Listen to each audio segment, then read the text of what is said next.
Hello, my dear friends. You are standing in a cavernous room, silent except for the faint ticking of a grandfather clock in the corner. Before you, covering an entire wall, is a map of the Russian Empire.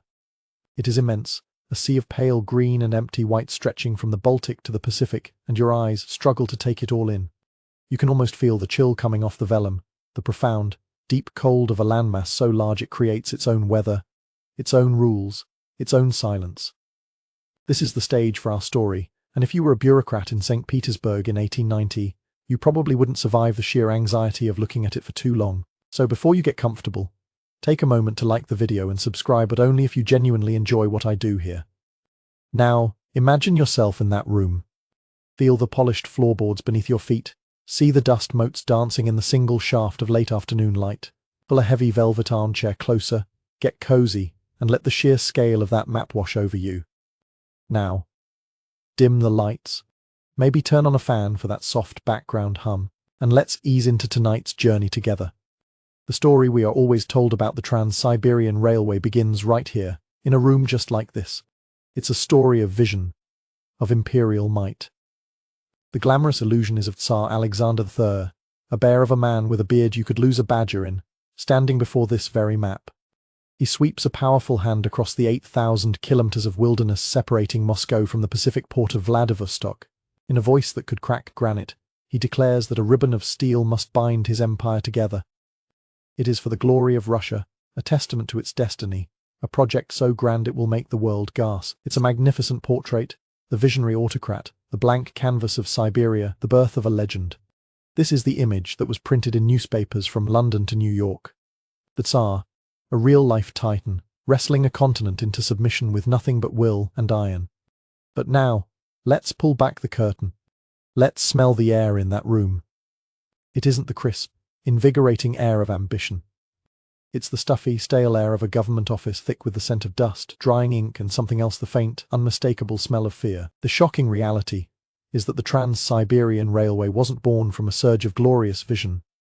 It was born from a slow-boiling, desk-sized panic. I want you to leave the Tsar and his grand pronouncements for a moment. Instead, you are a mid-level minister. Your name is probably something like Sergei or Dmitri, and your entire world is paper. You sit at a heavy mahogany desk, and on it is a pile of reports from the provincial governors of Siberia. The top report is from the governor of Irkutsk, near Lake Baikal. You notice the date on the seal. It's 8 months old. The ink has faded slightly. The governor is complaining about bandits who have been raiding settlements along the Lena River. By the time you read this, those bandits could have started their own little empire, collected taxes and retired to the countryside. You read another report about a border dispute with the Chinese. It's 6 months old. The dispute might have been resolved, or it might have escalated into a minor war. You have no way of knowing. You are trying to govern a ghost. This was the terrifying truth of the Russian Empire in the late 19th century. On the map on the wall, it was a single, solid block of imperial pink. But in reality, it was a loose, barely connected confederation of territories where the Tsar's authority dissolved with every eastward mile. An order sent from St. Petersburg to Vladivostok took the better part of a year to arrive. A year. Think about that in modern terms. It's like trying to run a global corporation using nothing but handwritten letters sent by sea voyage. It was completely, utterly ungovernable. And that is the why. The Great Railway wasn't primarily about projecting power outwards, towards the world. It was about projecting power inwards, into Russia's own impenetrable mass. The ministers weren't afraid of other empires as much as they were afraid of their own. They were terrified of the silence. A peasant uprising, a corrupt governor selling off state resources, a foreign spy mapping their defenseless eastern coast, it could all happen, and the capital wouldn't know until the following spring. Siberia was a dark room in their own house, and they had no idea what was crawling around in it. The panic was palpable. You can feel it in the frantic memos passed between ministries. Finance Minister Sergei Witt, the railway's ultimate champion, wasn't just selling a dream of trade with China. He was selling a solution to this administrative nightmare. The railway, he argued, would shrink the empire. It would turn a year-long journey into a 2-week trip. An order could be sent, received, and acted upon within a month. It wasn't about moving armies.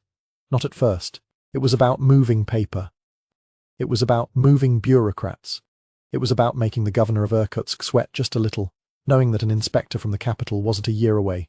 But just a few days down the line, the great TransSiberian project, the symbol of Russian might, was, at its heart, a colossal piece of administrative hardware. It was the 19th century equivalent of a government installing a high-speed fiber optic network after decades of struggling with dial-up, the beautiful, heroic stories of taming the wilderness with a marketing campaign. The quiet, desperate reality was the need to simply know what the hell was going on in their own backyard. The glamorous illusion was a Tsar pointing at a map. The secret reality was a terrified clerk looking at an 8-month-old field report and feeling the vast, cold, untimable distance in his bones. This map-sized dream, born from a very real, desk-sized panic, finally had its funding and its imperial blessing. The papers were signed, the plans were drawn, and the abstract idea was ready to become horribly, physically real. But a project of this magnitude needed a launch party. It needed a moment of theatre to cement the glorious illusion in the public mind, a perfect photo opportunity to mask the quiet desperation that had conceived it. The first shovel of dirt would have to be a special one, held in a special hand, far, far away from the stuffy offices of St. Petersburg. And so, the stage was set. The map-sized dream, born of that desk-sized panic, needed its grand opening. It needed a symbol, a single, perfect image to broadcast to the world. You can almost feel the collective sigh of relief in the St. Petersburg ministries as they hand off the terrifying abstraction of their maps and memos to the Imperial Marketing Department. The first shovel had to be special, wielded by a special hand, in a place as far from the administrative anxieties as possible. You find yourself standing on a wind-swept bluff overlooking the Pacific Ocean. The date is May 31st, 1891. The place is Vladivostok, a city whose name literally means ruler of the East. The air is salty and crisp. Before you is a scene of immense, carefully orchestrated pageantry. This is the glamorous illusion, polished to a blinding sheen. At the center of it all is a young man, looking slightly nervous, but resolute in his immaculate white naval uniform. This is the Tsarevich Nicholas, the heir to the Russian throne, the future and final Tsar, Nicholas II. He has just completed a grand tour of Asia, and this is his final, most important duty. He is here to officially begin the construction of the Great Siberian Route. Dignitaries from across the globe are here, their dark suits a stark contrast to the brilliant uniforms of the Russian officers. There are reporters, their pencils flying across notebooks, capturing every detail for the morning editions in Paris, London, and Berlin. The choir sings a booming hymn. A priest in glittering vestments swings a censer, the sweet smoke momentarily masking the smell of the sea. Then, the moment arrives. Two aides, their movements precise and theatrical, bring forth the tools. But these are not tools for work. They are props. There is a wheelbarrow made of polished mahogany with a silver inlaid wheel, and a shovel, its blade gleaming silver, its handle of carved ivory. It's a tool so beautiful, so utterly divorced from the concept of dirt, that it looks like it belongs in a museum display case. The Tsarevich takes the gilded shovel. He smiles for the cameras that have just started to become a part of these grand events. He digs the blade into a prelucent pile of gravelly earth, scoops up a symbolic amount, and deposits it into the pristine wheelbarrow. He then, with a look of concentration, wheels it a few feet and tips it over a small embankment. The crowd erupts in cheers. The cannons of the naval fleet in the harbour fire a salute that echoes across the water. The image is perfect. Civilization has arrived. A future king has, with his own hands, begun the heroic task of binding an empire. The message is clear. This is a project of light, of progress, blessed by the divine right of kings. Now, hold that perfect, sun-drenched image in your mind. The smiling Tsarevich, the gleaming shovel, the cheering crowd. And now, let's walk a few hundred yards away from the ceremony, beyond the line of soldiers, and step into the shocking reality. The manicured patch of ground for the ceremony gives way instantly to the truth of the Siberian taiga. And the first thing that hits you is not a sight, but a smell. It's the deep, cloying, almost sweet scent of decay. It's the smell of a billion years of fallen leaves and needles turning into a thick, peaty sludge under a canopy of birch and pine. And then, you feel it. The ground beneath your feet is not solid. It's a wet, sucking, greedy sponge. This is the infamous Siberian mud. During the spring thaw and the autumn rains, a phenomenon known as the Rasputitsa literally, The time of no roads turns the entire landscape into an ocean of mire. It's not just mud.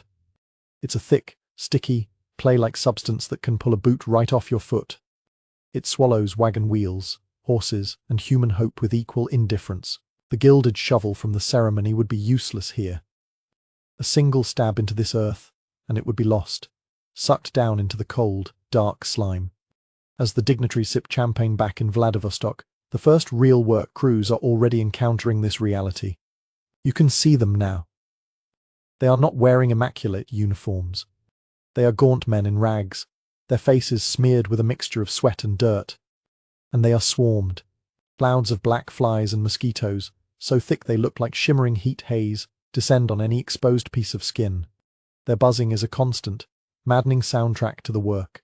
The only tool that matters here is a crude wooden shovel, and the only sound is the rhythmic, soul-destroying sklop as it's driven into the mud, and the wet, sucking gasp as it's pulled free, heavy with a few pounds of the endless muck. This is the why. The glorious ceremony and the hellish reality could coexist, because they were meant for different audiences. The ceremony wasn't for the land or the men who would work it. It was a piece of political theatre for the financiers in Europe. The Russian government was desperate for foreign loans to fund this colossal undertaking, and you don't secure investment by showing pictures of miserable men sinking in a swamp. You do it by showing your handsome, divinely appointed heir holding a silver shovel. It was an exercise in branding. Furthermore, it speaks to the profound disconnect between the rulers and the ruled, the planners and the does. The Tsarevich's role was purely symbolic. He was there to bless the idea of the railway, not to engage with its physical truth. His hands, and the hands of every minister in St. Petersburg, would remain clean. The dirt, the mud, the flies, the crushing labour, that was for a different class of person entirely. The engineers in the capital saw Siberia as a series of topographical lines on a map. They noted elevation and river crossings. They failed to comprehend the sheer elemental hostility of the place. The mud wasn't a seasonal inconvenience in their calculations. It was the defining feature of the entire enterprise, a malevolent force that would fight them for every single inch of track. The pristine, silver shovel was likely packed away in a velvet-lined box and sent back to a palace, a treasured memento of an imperial triumph. But out here, in the vast, muddy wilderness, the real work was just beginning, and the question of who, exactly, was expected to perform this grueling, miserable labour was one the official story was very keen to gloss over. The portraits would soon be painted of heroic, patriotic workers, but the truth of who was really being sent into that mud was far darker, and far more convenient for the state. The silver shovel is now a distant memory, a forgotten prop from the opening act. The polite applause of the dignitaries has faded, replaced by the relentless hum of insects and the wet, rhythmic sound of digging. The grand narrative must now shift. The focus moves from the royal visionary to the humble labourer. This is where the next glamorous illusion is constructed, one just as carefully curated as the groundbreaking ceremony. You are standing in a drafty exhibition hall in Moscow a few years later. The air smells of sawdust and wet paint. The government has commissioned a series of paintings and photographs to celebrate the progress of the Great Siberian Route. You walk past heroic canvases, each one a masterpiece of propaganda. You see paintings titled Heroes of Labour or Builders of the Nation. The men depicted are magnificent specimens. They are broad-shouldered, clear-eyed, and noble. Their faces, though smudged with a touch of artistically applied dirt, are filled with patriotic fervour. They swing their pickaxes in perfect, synchronized arcs, their muscles rippling. They look like gods forging a new world. Even the sunlight seems to cooperate, slanting down in golden rays to illuminate their heroic work. Photographs, a newer and more truthful medium, tell the same story. The subjects are carefully posed. A team of workers pauses, leaning on their shovels, and gives a proud, determined smile to the camera. They are shown building sturdy wooden bridges, laying tracks with precision, their teamwork a model of Russian cooperation and strength. The message is simple and powerful. The TransSiberian is being built by the best of Russia. These are free men, pioneers, patriots who have answered the Tsar's call to tame the wilderness for the good of the motherland. They are the embodiment of the nation's spirit, strong, resilient, and united in a common, glorious purpose. This is the story sent out to the world, a reassuring tale of national mobilization and willing sacrifice. Now, let's peel back the canvas. Let's step out of the exhibition hall and onto a real construction site, deep in the taiga. The air here doesn't smell of paint. It smells of unwashed bodies, cheap tobacco, and despair. And the men you see are not the noble heroes from the paintings. The shocking reality is that a vast portion of the railway's eastern sections were built by people who had no choice. You are looking at convicts and exiles. Look closer at the faces. They are not filled with patriotic fervor. They are gaunt, sallow, and etched with a deep, bottomless exhaustion. Their eyes are not clear and determined. They are dull and empty. Many of the men are shackled, the clinking of their leg irons a constant, grim percussion beneath the thud of the pickaxes. These are not heroes of labor. They are a disposable workforce. The government had a problem. Siberia was a massive, empty land with a severe labor shortage. Who would willingly go to this remote hell-to-do back-breaking work for pitiful wages? The solution was grimly practical. Siberia was already the empire's penal colony, home to tens of thousands of prisoners. So, the state simply put its prisoners to work. You see a work gang hauling fill-dirting crude, heavy wheelbarrows. Their guards, armed with rifles, watch them with bored indifference. There are no heroic poses here. A man stumbles, his face pale with sickness. Typhus and cholera were rampant in the makeshift camps. The guard barks an order, and the man is roughly hauled back to his feet and forced to continue.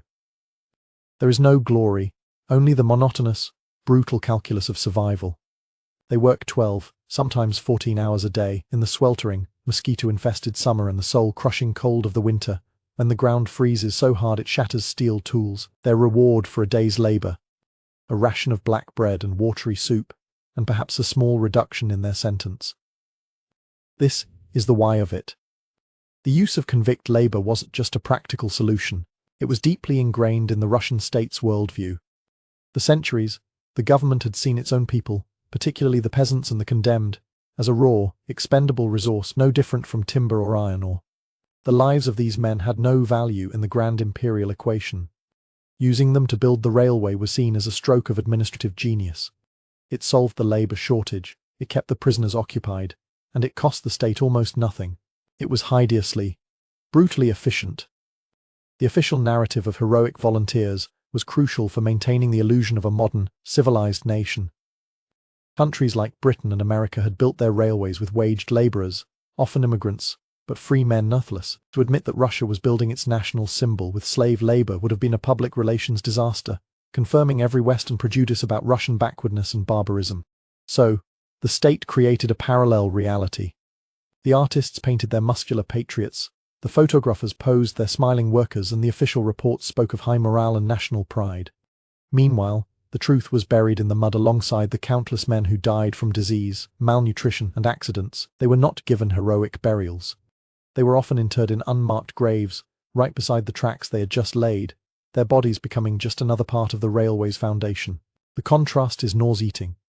The glamorous image of the noble builder, celebrated in Moscow, was made possible only by the silent, unrecorded suffering of a shackled man thousands of miles away, a man whose only legacy would be a few feet of iron track laid before he succumbed to the inhuman conditions. The state needed heroes, so it invented them. What it actually had was a vast pool of the damned, whose forced labor was the dirty secret powering the entire enterprise. As the tracks pushed slowly eastward, laid upon a bed of mud and misery, another challenge arose, on that no amount of human muscle, free or forced, could easily overcome. The very ground itself seemed to rebel against the intrusion. The railway line creeps forward, a thin, dark scar across the landscape, built on the backs of forgotten men. The official story, having established its cast of heroic and entirely fictional laborers, now turns its attention to another antagonist, nature itself, and specifically, the most alien and hostile aspect of the Siberian environment. The glamorous illusion presented to the world is one of brilliant engineering triumph, a story of man's intellect conquering the most formidable of natural obstacles. You find yourself in a lecture hall at the Imperial Institute of Communications Engineers in St. Petersburg. The air is warm and smells of chalk dust and floor polish. A distinguished-looking engineer, a man with a neatly trimmed beard and wire-rimmed spectacles, stands before a large, detailed diagram. He is delivering a presentation to government officials and potential investors. His voice is confident, calm, and full of the unshakable certainty of 19th-century science. He is talking about the permafrost. He explains it with academic detachment, a layer of earth, sometimes hundreds of feet deep, that remains frozen year-round. It is as hard as rock, a foundation seemingly provided by nature itself. He then unveils the Russian solution, a series of ingenious techniques for building a railway upon it. He speaks of laying a thick gravel ballast, special insulated embankments, of innovative drainage culverts designed to channel away the summer meltwater from the thin active layer at the very top. The diagrams are clean and precise. The logic seems impeccable. It is a story of human ingenuity in its purest form. The engineers are not brutes, forcing their will on the land. They are clever scientists, outwitting it. They have studied the permafrost, understood its secrets and bent it to their needs. The audience nods in appreciation. The problem of the frozen ground, they are assured, has been solved.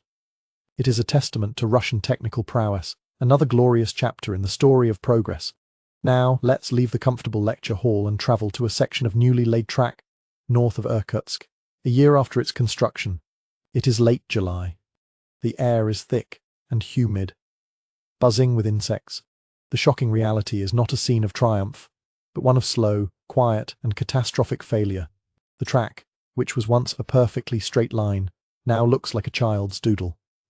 It sags and dips, twists and buckles, as if the land itself is trying to shrug it off. You see a maintenance crew, their faces a mixture of frustration and resignation, trying to fix a section that has sunk nearly 2 feet. They are jacking up the rails, trying to shove more gravel underneath, but it's like trying to build a sandcastle on a melting ice cream cone. The ground beneath the track is not solid. It's a soupy, oozing morass. You can smell the same peaty, decaying scent of the swamp, but here it's mixed with the smell of wet gravel and creosote from the railway ties. What the brilliant engineers in St. Petersburg had failed to fully grasp is that permafrost isn't a dead, static thing. It's a sleeping monster. The railway itself was the alarm clock that woke it up. The dark-coloured gravel and the steel rails absorbed the summer sun, concentrating its heat and directing it down into the ground. This heat penetrated deeper than the normal summer thaw, melting ice that had been frozen for millennia. The supposedly solid foundation turned to liquid mush. The beautiful, insulated embankments became dams, trapping water and creating bogs where there were none before. Their clever culverts froze solid in the winter, then were ripped apart by the spring melt. The why behind this disconnect is a classic tale of hubris. The engineers of the late 19th century possessed a powerful, but incomplete, understanding of the world. They believed in a clockwork universe, one that could be understood, dismantled and reassembled through logic and mathematics. They saw the permafrost as a static engineering problem, like building a bridge or a tunnel. They couldn't conceive of it as a dynamic, living system. They thought they were building on rock, when in fact they were building on a delicate, frozen ecosystem. Their worldview was also deeply influenced by the imperial mandate. They were not asked if a railway could be built across the permafrost. They were told it would be built. Their job was not to question, but to find a solution, and to present that solution with unwavering confidence to their superiors. To admit that they were facing a problem that might be, with their current technology, unsolvable, would have been career suicide. So they produced their elegant diagrams and their confident lectures, projecting an illusion of control that they themselves probably knew was fragile. The result was a permanent, costly war against the land itself. For the entire life of the railway, sections built on permafrost would be in a constant state of flux. Every spring, the track warping season would begin. Speeds would be reduced to a crawl. Derailments would be common. Maintenance crews would become a permanent feature of the landscape, endlessly shimming, jacking and realigning the track, never truly fixing it, only postponing its inevitable collapse for another year. The glamorous illusion was of a single, heroic act of construction, a final victory over nature. The messy reality was an endless, grinding, and ultimately losing battle. The engineers had boasted of taming the permafrost, but the truth was they had only managed to annoy it. And as this wobbly, sinking ribbon of steel snaked its way across the continent, it was soon to be populated by the very people it was built to impress, the wealthy and powerful, who would ride in carriages designed to be palaces on wheels, utterly oblivious to the unstable ground just a few feet beneath their velvet cushions. The sinking, warping track is now stretching for thousands of miles, a testament to humanity's stubborn refusal to accept defeat. With the line operational, a new illusion is needed. The focus shifts from the construction to the experience itself. The railway needs to be more than just a functional piece of infrastructure. It needs to be a destination, a symbol of Russian luxury and sophistication. And so, the legend of the TransSiberian Express is born, an image of unparalleled comfort rolling through the untamed wild. You are in a richly decorated drawing room in a St. Petersburg mansion. The air smells of expensive perfume and cigar smoke. Spread out on a damask-covered table is a new promotional brochure from the International Wagons Litz Company, the same firm that operated the legendary Orient Express. The brochure is a work of art. Its pages are filled with lush, watercolor illustrations of the new first-class carriages. The glamorous illusion is breathtaking. You see gentlemen in tuxedos and ladies in elegant gowns dining on porcelain plates, crystal glasses gleaming under the soft glow of electric lamps. You see a library car, its walls lined with leather-bound books, a quiet sanctuary for contemplation. There's a smoking lounge with deep leather armchairs, a piano bar where a musician entertains the passengers, and even a gymnasium with curious-looking exercise machines. The bedrooms are shown as private sanctuaries of mahogany and brass, with fresh linens and their own wash basins. One illustration even shows a bathroom with a marble bathtub. The brochure sells a dream. This is not a train. It is a 5-star hotel that moves. It's a rolling palace, a hermetically sealed bubble of European civilization gliding effortlessly through the exotic Siberian wilderness. Now, let's step out of the dream and into the reality. Let's swing open the heavy door of one of these first-class carriages mid-journey, somewhere between Omsk and Krasnoyarsk. The first thing you notice is not the luxury, but the smell. It's a complex, cloying mixture. There's the lingering scent of stale food from the dining car, the faint whiff of coal smoke that seems to penetrate everything, and underneath it all, the undeniable, sour aroma of unwashed humanity and primitive plumbing. The shocking reality is that these rolling palaces were, in many ways, prisons of velvet. The journey took 8, 10, sometimes 12 days. The initial novelty wore off with brutal speed. That beautiful library.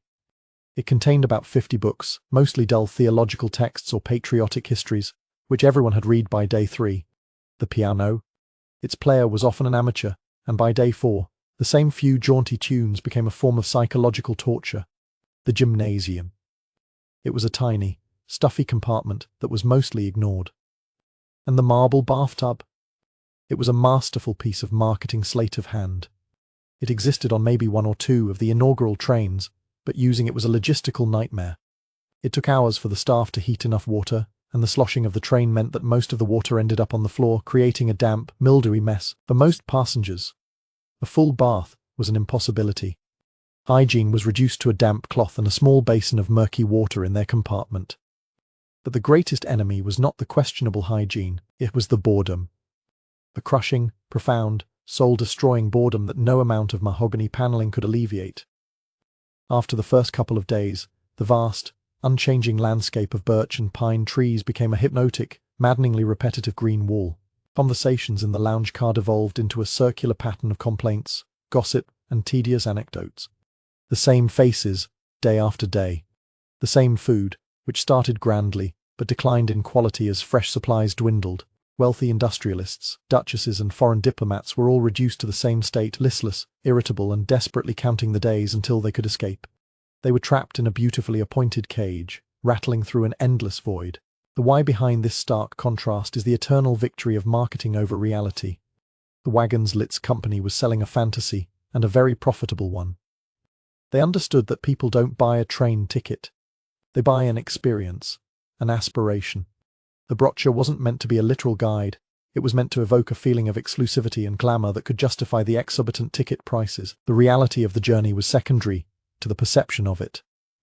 The passengers who bought these tickets were buying the right to say they had travelled on the famous TransSiberian Express, to casually drop it into conversation back in their salons. The actual experience was something to be endured, not enjoyed. This also speaks to a 19th-century upper-class belief that luxury could conquer any hardship.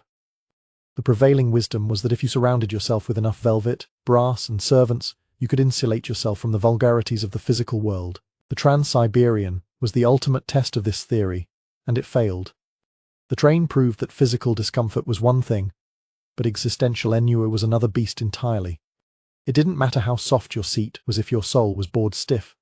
The train stripped away the distractions of city life and forced these people into a confrontation with themselves and the vast, silent emptiness of the land they were crossing. So while the wealthy languished in their gilded cages, wrestling with the unexpected misery of having nothing to do, the railway was also being used by a very different class of traveller. For them, the journey was not about escaping boredom, but about surviving the trip itself.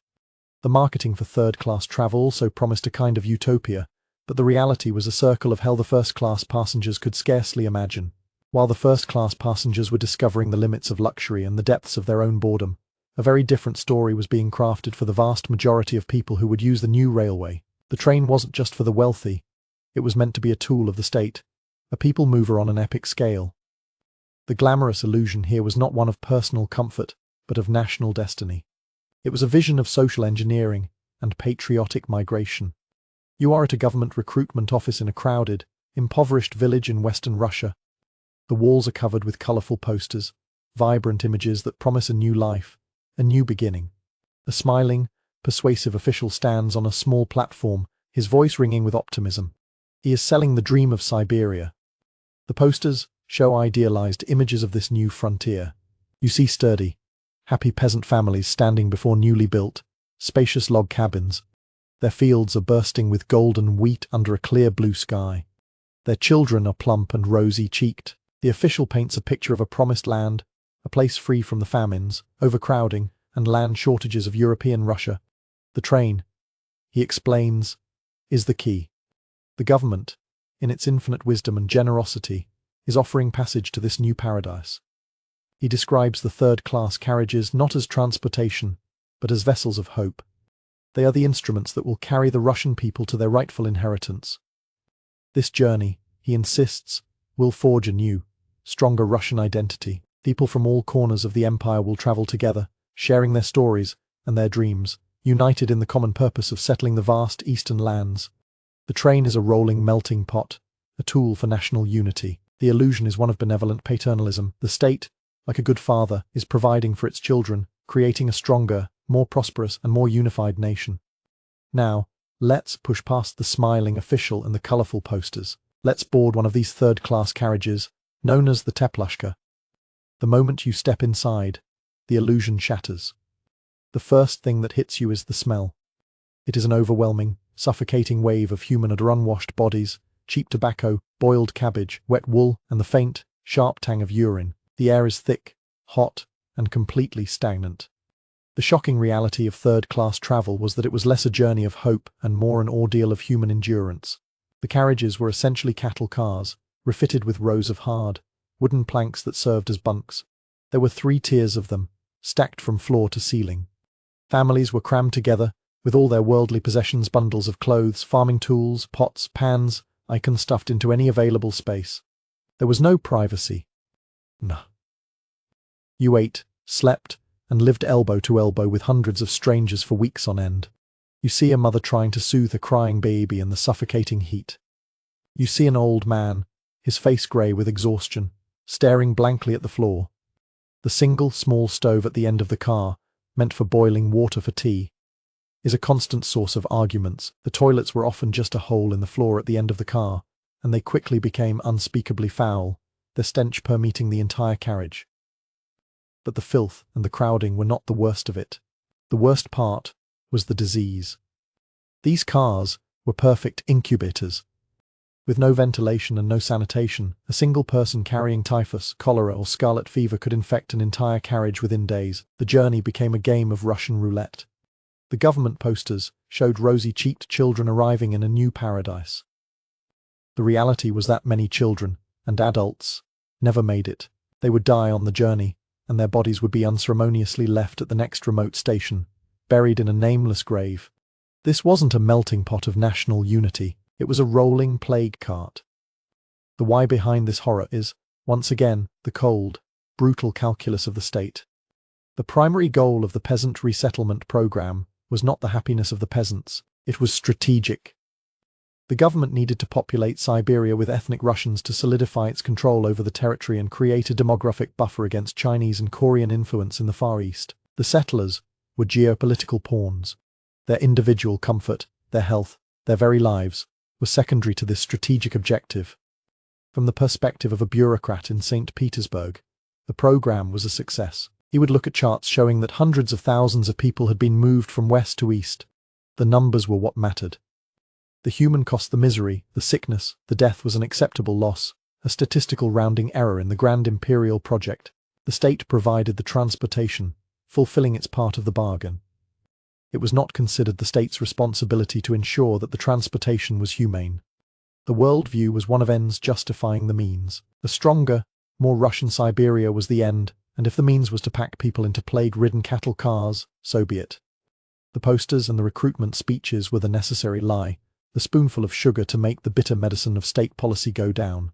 They gave people a reason to embark on the journey, to subject themselves and their families to these horrific conditions. They cloaked a ruthless strategic maneuver in the language of opportunity and paternal care. As these crowded, miserable cars rattled eastward, they were, in their own way, just as disconnected from the official narrative as the luxurious, boring carriages of the first class. Both were part of a system that prioritized the idea of the railway over the reality of the people riding it. And this prioritization of ideas over reality extended to the very reason the railway was supposed to be profitable. The railway is now a living entity, a vast, continental artery pumping people miserable and the privileged across the Siberian expanse. A project of this magnitude, funded by mountains of foreign cash, needed more than just a strategic or social justification. It needed to make money. The glamorous illusion sold to the bankers in Paris and London was that the TransSiberian would be a revolutionary artery of commerce, a high-speed conveyor belt for the most valuable commodities. You find yourself in a lavishly appointed boardroom in a Parisian bank. The air is thick with the aroma of strong coffee and expensive collagen. Sergei Witt, the Russian finance minister, the railway's chief architect and salesman, is giving the performance of his life. He's a man of immense presence and intellect, and he radiates confidence. He unrolls a map, not of Russia, but of the world. With a sweep of his hand, he dismisses the sea routes. Too long, he says, too vulnerable to storms and pirates. He points to the newly drawn line of the TransSiberian. This, he declares, is the future. His trump card, the centerpiece of his pitch, is one specific commodity.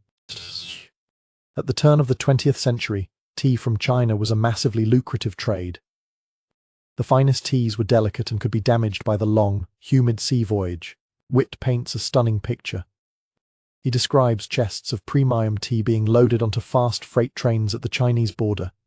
These trains, he promises, will race across Siberia, protected from the elements, delivering their precious cargo to the markets of Europe in a fraction of the time. He speaks of high-speed transit, of a 2-week journey from Beijing to Paris. The investors are captivated. They see a golden river of commerce flowing across this new iron road. They envision fortunes made from tea, silks, and other exotic goods. The TransSiberian isn't just a railway, it's a revolutionary global trade route, a machine for generating immense profit. Now, let's leave the boardroom and stand beside the tracks at a lonely siding somewhere in the middle of nowhere. It's a blistering summer day.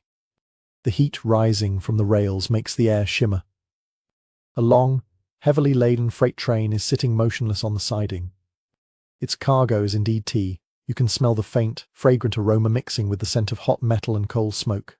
But it isn't moving. It has been sitting here for 6 hours. The crew is playing cards on a crate in the shade of a wagon. The shocking reality of the TransSiberian was that it was, for most of its early life, a logistical nightmare. The promise of high-speed transit was a complete fiction. The reason is brutally simple. For the vast majority of its length, the railway was a single track line. One track.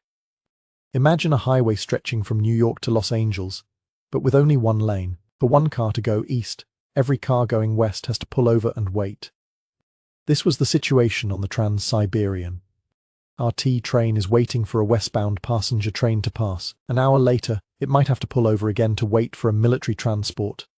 Then, a slow-moving maintenance train. The entire system was a daisy chain of delays. The concept of a high-speed freight train was impossible. Everything moved at the pace of the slowest train on the line. The complex ballet of shunting trains onto sidings was coordinated by telegraph, a system prone to errors and delays. A simple miscalculation by a station master 1,000 miles away could cause a traffic jam that would ripple across the entire continent. The 2-week journey Witt promised was a fantasy. In reality, it could take 2 months or more for a shipment of tea to cross Siberia, often longer than the sea voyage it was supposed to replace. The why is a classic story of compromise born from desperation. Witt and the Russian government knew that a double-track line was essential for an efficient railway. Their own engineers told them so. But the cost of building a double-track line across 8,000 kilometers of wilderness was astronomically, impossibly high. They simply didn't have the money. So, they made a critical, and ultimately disastrous, compromise. They decided to build a single-track line first, just to get it finished, with the promise that they would add the second track later. It was a political decision, not an engineering one. The government was under immense pressure to complete the railway quickly, to show progress to the Tsar and to the foreign investors. A finished, albeit inefficient, single-track line looked far better on paper than a half-finished but properly designed double-track one. It was a choice to prioritize the appearance of completion over functional reality. Witt's sales pitch to the bankers was not an outright lie, but a projection of a future that he knew was years, if not decades, away. He was selling the railway as it ought to be. Not as it was. He was selling the blueprint, not the flawed machine. As a result, the great river of tea and silk never truly materialized in the way he had promised. While some goods were transported, the railway could never seriously compete with the sea routes for bulk cargo. Its profits were always disappointing, a source of constant frustration for the government and the investors. The glamorous illusion was of a modern, efficient commercial highway. The reality was a slow, ponderous and perpetually congested country lane, where the promise of high-speed tea dissolved into the tedious reality of waiting on a dusty siding, watching the Siberian grass grow and cursing the single track that stretched out to an empty horizon. This same habit of creating grand illusions to mask flawed realities extended to the very towns the railway was creating.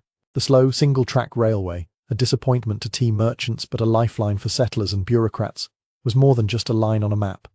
It was a spine from which a new skeleton was intended to grow. All along its length, where there was once nothing but forest and steppe, towns and cities began to appear. The glamorous illusion presented by the state was one of organic, vibrant growth.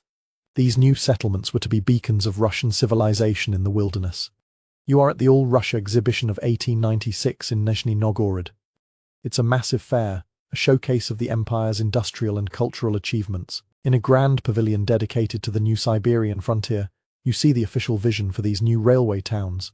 There are detailed architectural models of cities like Novonikolaysk, the future Novosibirsk. They are beautiful. They show orderly grids of streets, handsome brick buildings, grand Orthodox cathedrals with golden domes, parks with manicured lawns and bustling marketplaces. The promotional literature describes them as cities of the future, meticulously planned centers of administration, trade and culture. They are depicted as magnets, drawing in the best and brightest, pioneers who would build a new, dynamic society. The illusion is one of careful, thoughtful urban planning, of the state not just conquering the wilderness, but civilizing it, planting the seeds of a sophisticated European society in the heart of Asia. Now, let's travel to one of these brand new towns in the year 1900. Let's get off the train at a place that exists for no other reason than the railway demanded a station there. The first thing you notice is not the handsome brick buildings from the model, but the mud. It is the same primordial, soul-sucking mud you saw at the construction sites, but now it's the main thoroughfare. There are no paved streets, just vast expanses of churned, rutted earth. The shocking reality is that these cities of the future were for the most part soulless, prefabricated administrative kits dropped into the middle of nowhere.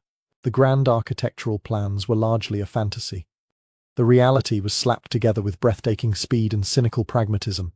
The primary buildings were the station itself, a water tower for the locomotives, a telegraph office and a dreary, identical block of apartments for the railway officials. Beyond that, the town was a chaotic sprawl of rough-hewn wooden shacks, thrown up by the settlers and merchants who had followed the tracks. There was no grand cathedral. There was a small wooden church that looked like it might blow over in the next storm. There was no manicured park. There was a muddy field where pigs rooted. And the defining characteristic of these places was not vibrancy, but a profound, crushing loneliness. You are a telegraph operator who has been posted here from Moscow. Your apartment, identical to every other railway employee's, looks out over the endless trees on one side and the single track on the other. Your entire existence revolves around the train schedule. The brief flurry of activity when a train arrives is the only punctuation in a day of monotonous silence.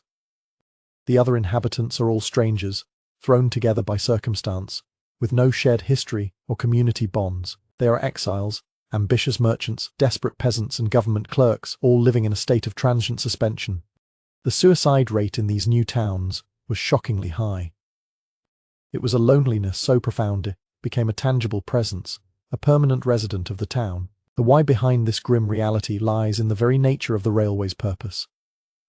These towns were not created for the people who lived in them. They were created for the railway. They were functional nodes in a massive logistical system. Their purpose was to service the trains, to provide water, coal, and fresh crews. The human element was an afterthought. The government's approach was a form of kit-of-parts colonization. They designed a standard station town package, a station, water tower, administrative block, and simply replicated it every 100 kilometers or so regardless of the local geography or human needs. It was the most efficient, cost-effective way to build a functional network. This worldview saw cities not as living organisms that grow over time, but as mechanical systems that can be designed and deployed. The beautiful models at the exhibition were part of the same grand deception as the silver shovel and the heroic paintings. They were for external consumption, to project an image of a civilizing mission. The reality on the ground was dictated by budgets, expediency, and the overriding needs of the machine. The state was building a railway, not a society.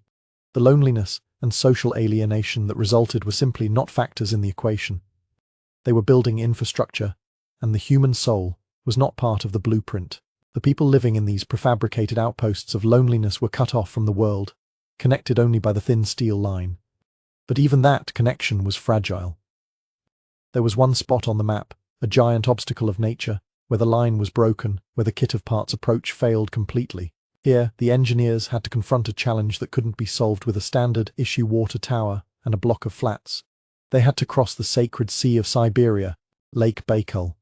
The railway snakes its way across the continent, a line of prefabricated loneliness and disappointed commercial hopes.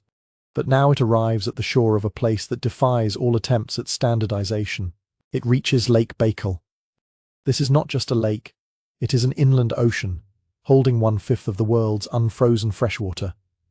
It is over a mile deep in places and, for 5 months of the year, it freezes into a solid block of ice several feet thick.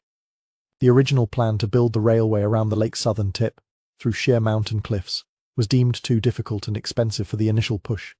A temporary solution was needed. The glamorous illusion born from this challenge was a masterpiece of industrial-age pride. You are at another grand presentation, this time for an international engineering congress. The speaker unveils the plans for a magnificent vessel, a testament to human dominance over the elements. He shows detailed blueprints of a specially designed ice-breaking train ferry. It is to be named the Baikal. The illustrations show a colossal ship, one of the largest of its kind in the world. It's a powerful, formidable-looking vessel with a reinforced hull and massive engines capable of smashing through the thick winter ice. The deck is shown with 3 sets of railway tracks, capable of carrying an entire train locomotive, carriages, and all in a single crossing. The ship is portrayed as an elegant, brilliant solution. It is the unsinkable ferry, a floating, mobile bridge that will ensure the seamless continuity of the TransSiberian line. The engineers are praised for their ingenuity. They have not been defeated by the Great Lake, they have tamed it, transforming it from an obstacle into a majestic stage for their technical prowess. Now, let's leave the realm of blueprints and stand on the frozen shore of the real Lake Baikal in the dead of winter. The temperature is 40 degrees below zero.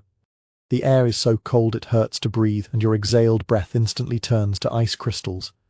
In the distance, you see this Baikal, and the illusion shatters into a million frozen shards. The shocking reality is that the famous ice-breaking ferry was a terrifyingly slow, cumbersome and logistical nightmare that became the single greatest bottleneck on the entire Trans-Siberian Railway. You watch as it struggles through the ice.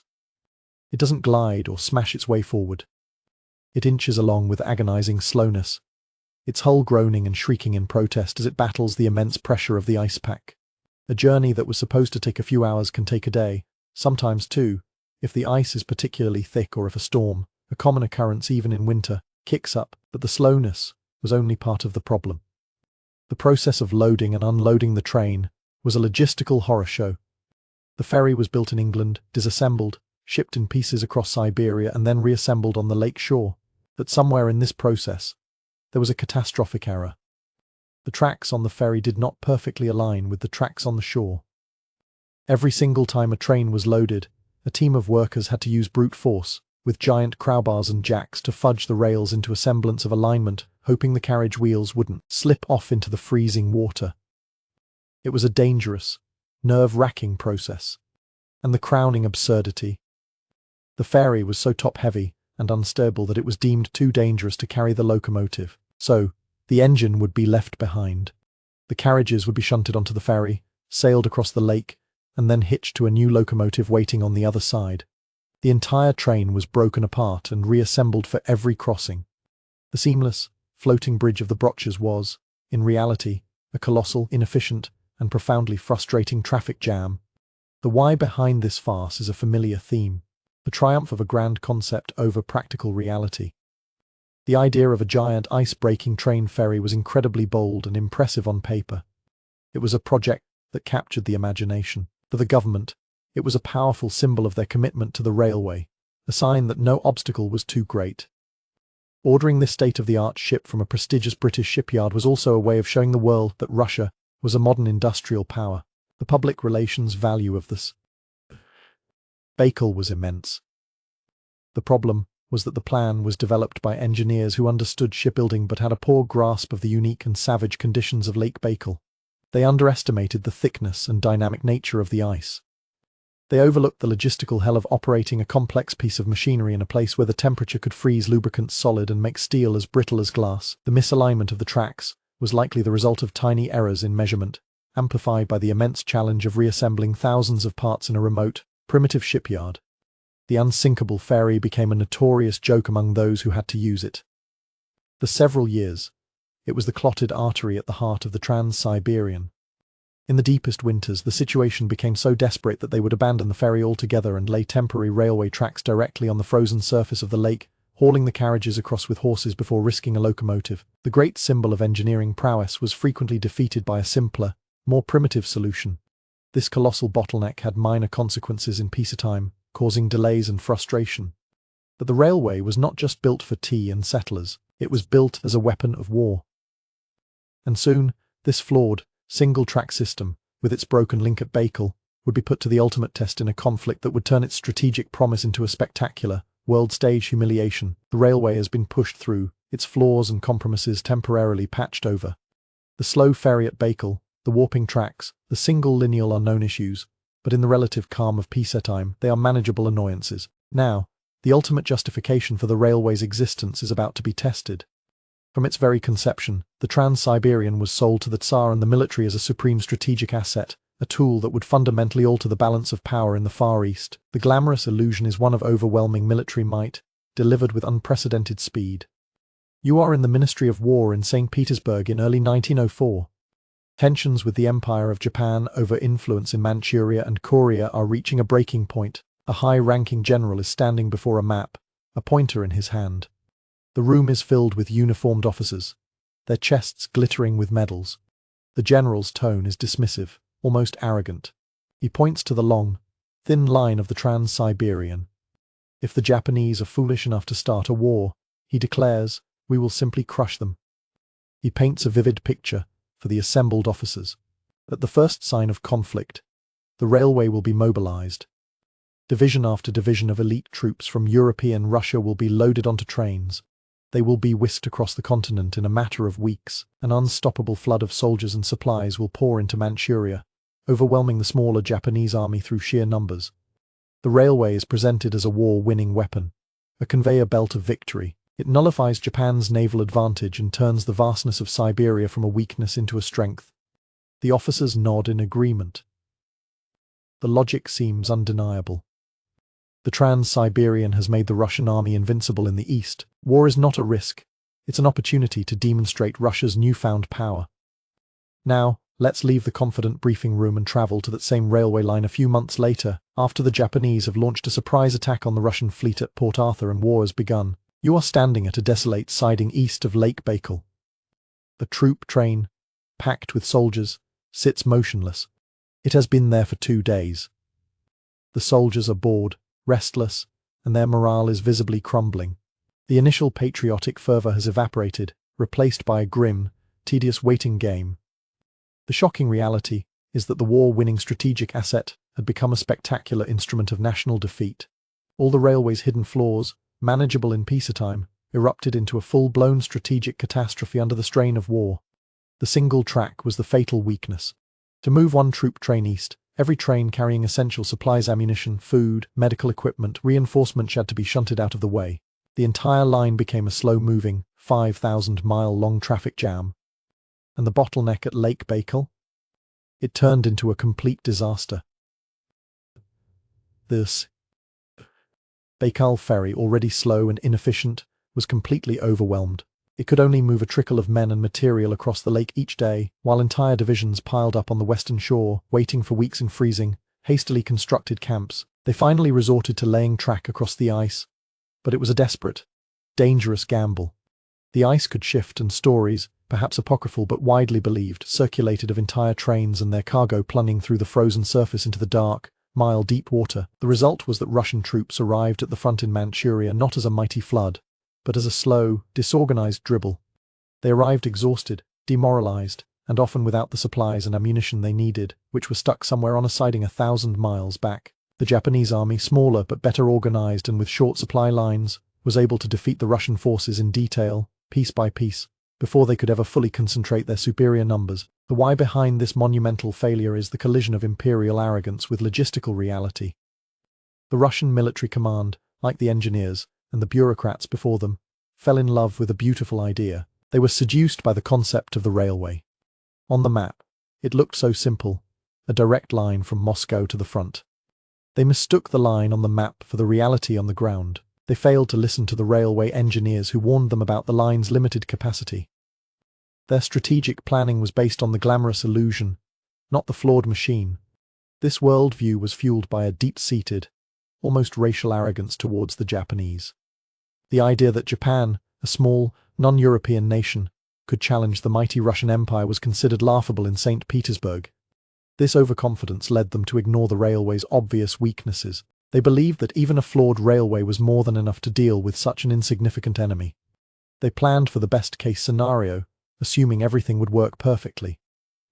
The Russo-Japanese War of 1904–905 became a national humiliation for Russia. The army was defeated on land, and the navy, after sailing halfway around the world, was annihilated at the Battle of Tsushima. The war exposed the hollowness of the regime's claims of military and industrial prowess, and the TransSiberian Railway, the great symbol of that prowess, was revealed to be a key culprit in the disaster. It was a weapon that had backfired spectacularly. The war also ushered in a new era of intrigue on the railway. The line was now a vital military artery, and that made it a prime target for espionage.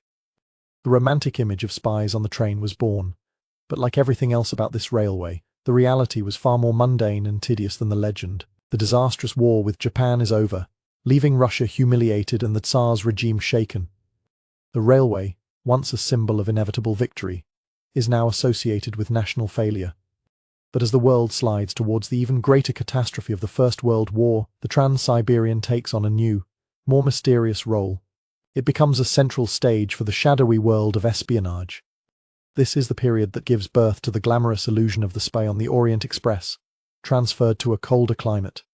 You are settling into a plush armchair in a London gentleman's club, a thrilling new spy novel in your hands. The air smells of leather and old paper.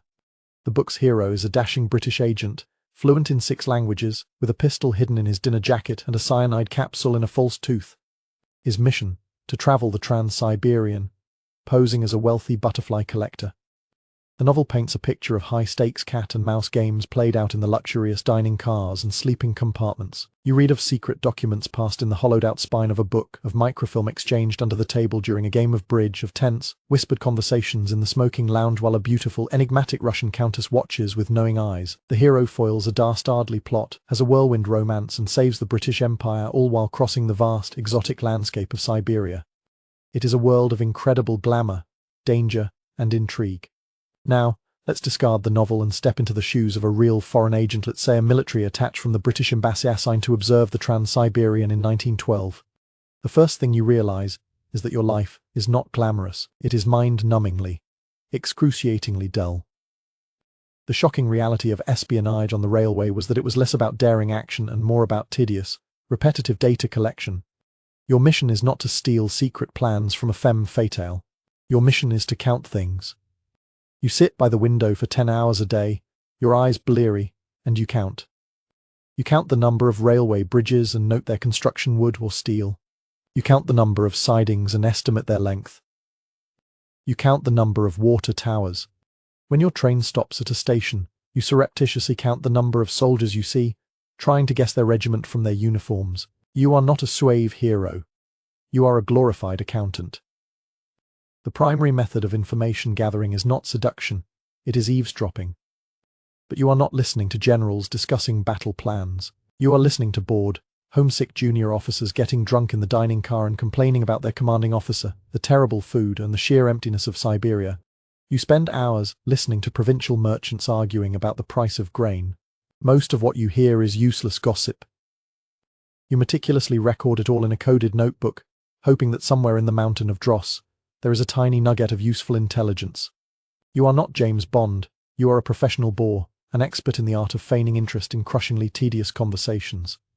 The why behind this mundane reality is that in the age before satellites and aerial reconnaissance, the only way to understand a nation's military capacity was through direct, ground-level observation. The TransSiberian was the backbone of Russia's military logistics in the east. Therefore, understanding the railway's capacity, its choke points, its state of repair, the number of trains it could run per day was of vital strategic importance to other great powers like Britain, Germany, and Japan. The work was tedious because military intelligence isn't always about dramatic secrets. It's often about building a slow, painstaking mosaic of factual data. How long does it take for a troop train to get from Omsk to Irkutsk? How much coal is stored at the station in Krasnoyarsk? This is the kind of information that wins wars, not stolen missile plans. A spy who could accurately report that the Baikal ferry was still a disaster and that the single track east of Chita was in a state of disrepair was providing far more valuable intelligence than one searching for a secret codebook. This reality also reflected the nature of the Russian state at the time. It was a vast, sprawling, and often inefficient bureaucracy. Information was not neatly centralized. A drunken lieutenant's complaint about his regiment being issued with old rifles might be the only way to learn about supply problems. A merchant's grumbling about freight delays could reveal crucial information about the railway's true capacity. The spy's job was to sift through the noise of a disorganized empire to find the faint signal of truth. So while the popular imagination was filled with images of dashing agents and microfilm, the real spies were engaged in a war of attrition against boredom. They were fighting a battle of observation, enduring the same crushing tedium as the first-class passengers, but with a notebook and a purpose. Their work was secret, vital, and almost entirely devoid of romance. This strange, tedious world of the railway, a mix of military significance and grinding civilian life, was about to be thrown into absolute chaos. The Russian Empire itself was about to collapse, and in the ensuing power vacuum, the railway would fall into the hands of a very unexpected and entirely accidental group of rulers. The world of the tedious spy is about to be swept away. The year is 1917. The First World War has bled Russia white, the Tsar has abdicated, and the country is dissolving into the chaos of revolution and civil war. The Trans-Siberian Railway, the empire's steel spine, is no longer a symbol of state power, but the grand prize in a vicious, continent-wide struggle. Out of this chaos comes one of the most bizarre and legendary episodes in the railway's history, the story of the Czech Legion. The glamorous illusion is a powerful and romantic one. It's a tale of military genius and unwavering purpose. In this telling, you see the Czechoslovak Legion, a force of some 40,000 men, former prisoners of war from the Austro-Hungarian army who had switched sides to fight for the Allies as a disciplined and ideologically driven army. Stranded in Russia by the Bolshevik Revolution, their only goal is to get to Vladivostok, sail to France and continue fighting the Germans to win independence for their homeland. When the new Bolshevik government tries to disarm them, the Legion, portrayed as a unified and heroic fighting force, rises up as one. In a lightning campaign, these valiant soldiers, masters of maneuver warfare, seize control of the entire Trans-Siberian Railway from the Volga to the Pacific. They become the de facto rulers of Siberia, a disciplined island of democracy in a sea of red and white chaos, their armored trains legendary symbols of their martial prowess. It's a fantastic story, a ready-made Hollywood epic. A lost army, fighting its way across a continent, not for conquest, but simply to get home and continue the greater fight for freedom. They are depicted as accidental kings, noble warriors who brought order to a land of anarchy. Now, let's peel back the legend and stand on a station platform in Samara in the summer of 1918. The air is tense and smells of coal, smoke and fear. A train carrying Czech soldiers has just had a confrontation with a train carrying Hungarian POWs who are heading home to fight for the other side. An argument has escalated. A Hungarian allegedly threw a piece of metal and injured a Czech soldier. In retaliation, the Czechs stopped the train, found the culprit, and killed him. This small, ugly, and largely accidental brawl is the real spark that ignites the revolt.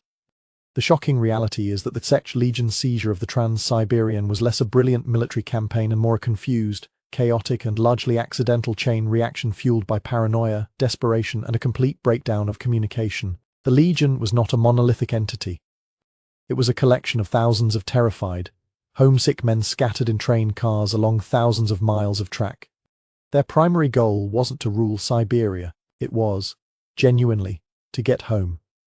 When the Bolsheviks, particularly Leon Trotsky, issued orders to disarm them, the Czechs, isolated and deep in hostile territory, interpreted it as a prelude to their execution. The order was perceived not as a political maneuver, but as a death sentence. The fighting that broke out was not a coordinated offensive. It was a series of spontaneous, localized firefights. A unit in one town would seize the station out of self-preservation.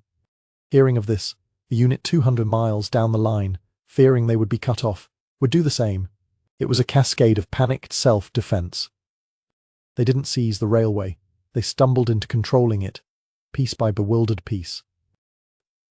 Their famous armored trains. Many were just ordinary freight cars with sandbags piled up against the sides and a machine gun poking out of a hole. Their rule over Siberia was a fiction. They controlled the stations and the thin ribbon of the track itself, but a few miles away from the line, their authority was zero. They were not governing, they were just trying to keep the line open so their comrades further west could get through. The why behind this strange event is the power of a vacuum. The Bolshevik government was still weak and fighting for its life in European Russia. The anti-Bolshevik white forces were disorganized and scattered. The Czech Legion, simply by being the only large, armed, and relatively cohesive group along the railway, became the dominant power by default. They were not military geniuses, they were just the only ones with guns who knew how to operate a train. Their story became a legend because it was useful to everyone. For the Allies, Britain, France, and the US, the image of a heroic, democratic army fighting the Bolsheviks was a perfect justification for their own military intervention in Russia. They propped up the Legion as a noble cause.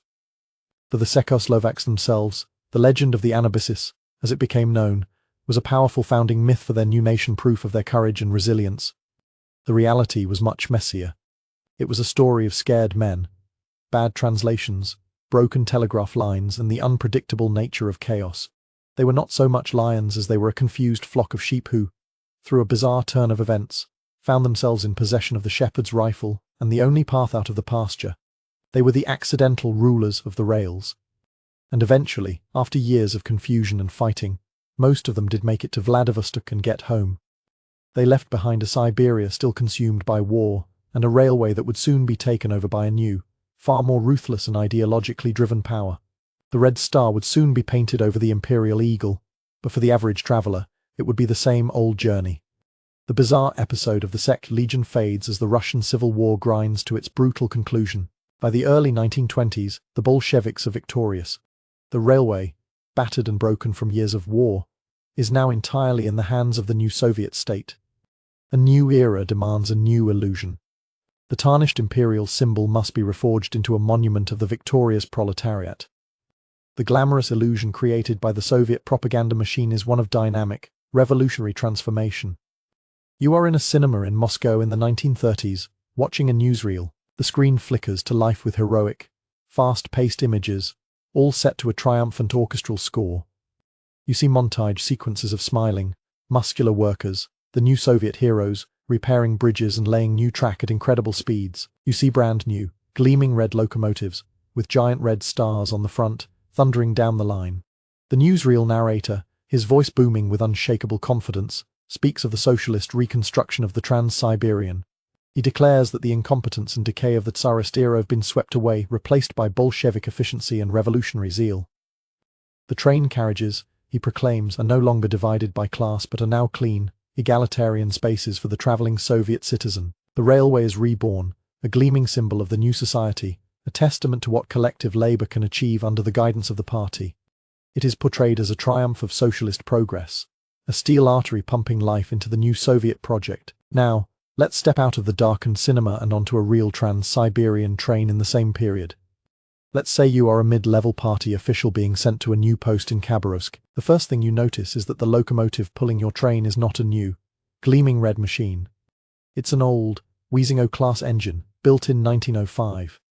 It's been painted over so many times you can barely make out the original markings, but beneath the cheap red paint and the bolted-on star, it's unmistakably a relic of the Tsarist era. The shocking reality is that for decades, the Soviet transformation of the Trans-Siberian was largely cosmetic. It was a coat of new paint and a torrent of new ideology slapped over the same old, decaying infrastructure. The gleaming new locomotives from the newsreels were mostly reserved for high-profile routes out of Moscow or for propaganda shots. For the vast majority of the Siberian line, the same tired, pre-revolutionary engines were kept running through sheer grit and cannibalized spare parts. You walk through the carriages. The old first-class wagons, the palaces on wheels, are still there. The velvet is worn and stained. The mahogany is scuffed, but they are recognizably the same cars. They are now used to transport high-ranking officials like yourself. The old third-class teplushkas, the rolling plague carts, are also still there. They are just as crowded, just as filthy, but now the peasants crammed inside are being relocated not by the Tsar, but by Stalin's collectivization policies. The journey is just as miserable. The fundamental problems of the railway's single-track bottlenecks, the warping permafrost sections, the bureaucratic inefficiency had not been solved. In fact, the bureaucracy, now centralized under the Soviet system, was often even more rigid and frustrating than before. Getting a ticket, securing a place for your luggage, dealing with the surly carriage attendants, it was the same old frustrating dance, just with new titles and new political slogans. The why behind this continuity is twofold. First, the scale of the task was simply too immense. After years of world war and civil war, the entire country was in ruins. The Soviet state, for all its revolutionary fervor, did not have the resources to completely rebuild a 5,000-mile-long railway line. Their priorities were focused on rapid industrialization in the Urals and European Russia. Siberia remained a secondary concern. So they did what any overstretched, under-resourced organization does: they patched and painted. They focused on appearances. A new coat of red paint and a red star on an old locomotive was 1,000 times cheaper and faster than building a new one, and for the purposes of a newsreel, it looked just as good. Second, this approach fit perfectly with the Soviet worldview, which placed immense importance on propaganda and the control of narrative. The story of socialist triumph was, in many ways, more important than the reality. The state controlled all media, so it could create and sustain the illusion of progress, regardless of the facts on the ground. As long as the newsreels showed new trains and happy workers, the reality experienced by the average traveller could be dismissed as temporary hardship or even the result of wrecking and sabotage by class enemies. The illusion became the official truth. The railway was less a symbol of socialist progress and more a symbol of Soviet pragmatism and its mastery of political theatre. They inherited a vast, flawed, but functional system, and they kept it running by the skin of its teeth, all while proclaiming a revolutionary overhaul that never quite happened. They were masters of rebranding the same old rust. And this talent for proclaiming grand, heroic projects to mask a more complex and troubled reality would reach its zenith with the Trans-Siberian's ambitious and ultimately tragic younger sibling. Decades have passed. The old Trans-Siberian, a patchwork of Tsarist engineering and Soviet paint, continues its rumbling, essential work. But in the 1970s, under the leadership of Leonid Brezhnev, the Soviet Union decides it needs a new grand project, a new symbol to prove the enduring vitality of the socialist system. The result is the Baikal-Amur Main Line, or BAM. It is to be the Trans-Siberian's sequel, a second, more northerly route to the Pacific. The glamorous illusion surrounding the BAM is perhaps the most romantic and powerful of the entire Soviet era. It is sold to the nation and the world as the hero project of the century. You are watching Soviet television. The screen is filled with vibrant color footage of young, smiling, idealistic people. They are members of the Komsomol, the Communist Youth League, and they have volunteered to go to Siberia to build the BAM. The imagery is potent.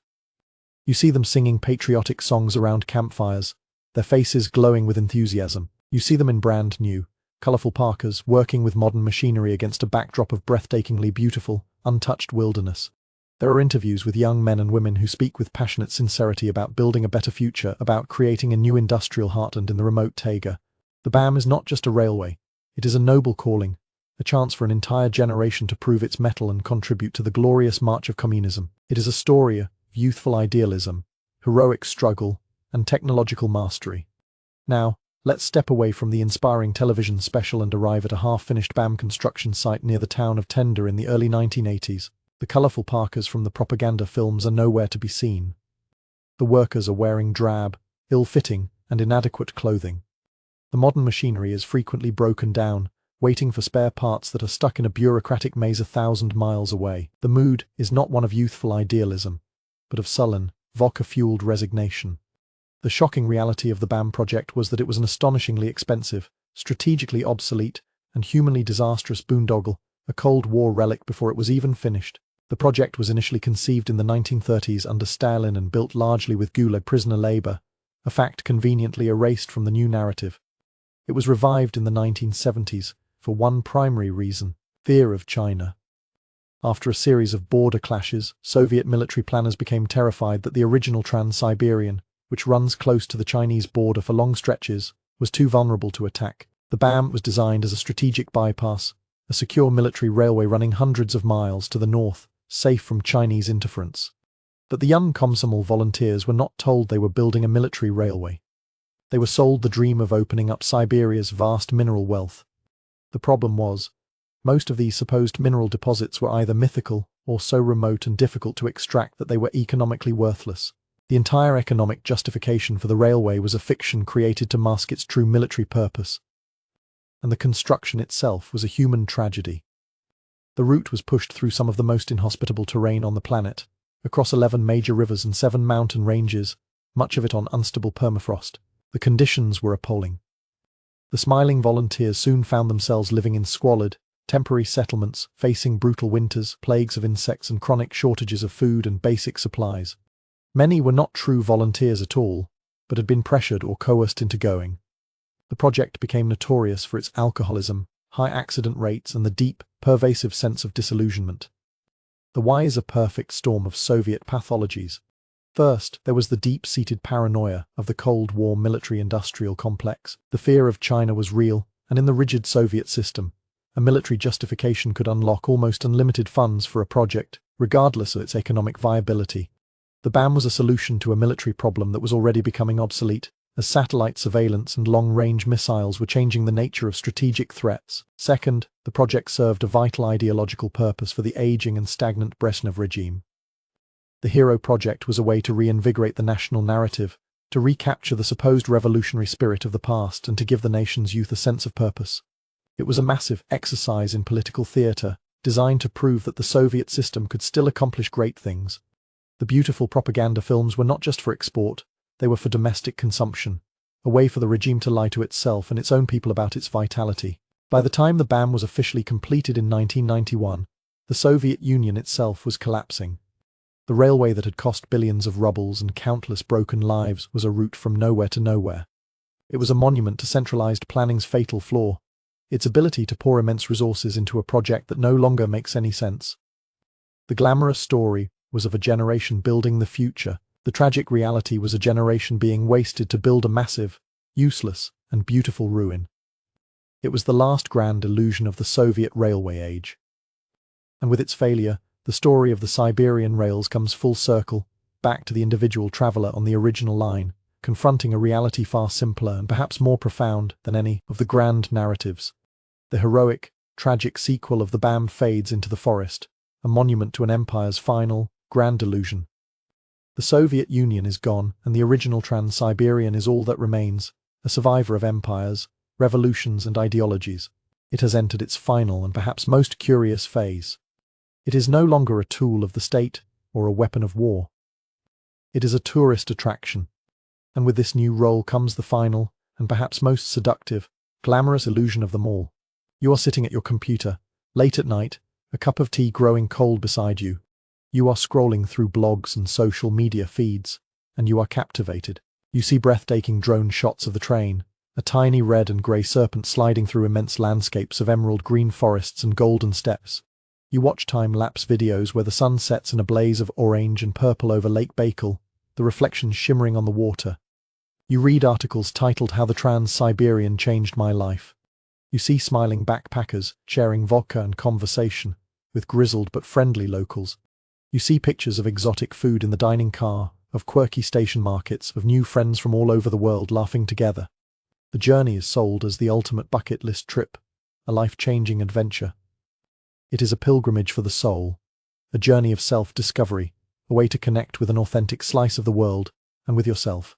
It promises drama, romance, and epiphany. It promises to be the story you will tell for the rest of your life. Now, you are on the train. You bought the ticket. You packed your bag. It is day 4. The initial excitement has worn off. The Swiss couple in your compartment has run out of small talk. The Australian backpacker across the aisle has told you his story 3 times, and you are looking out the window at a birch tree. It looks exactly like the birch tree you saw 10 seconds ago, and the one before that, and the one you will see 10 seconds from now. It is part of a solid, unending wall of birch trees that you have been watching for 2 days. The shocking reality of the modern TransSiberian journey is that its true, and most valuable, gift is not adventure, it is boredom. A profound, meditative, and utterly inescapable boredom. Your books are read. Your phone has had no signal for the last 500 miles. Your power bank is dead. The authentic local in your carriage is a large man who snores like a chainsaw and smells faintly of smoked fish. The dining car is overpriced, and you are now on your 6th packet of instant noodles, rehydrated with slightly too hot water from the carriage's perpetually boiling samovar. Nothing is happening. Nothing is going to happen. There are no dramatic plot twists. There are no epiphanies.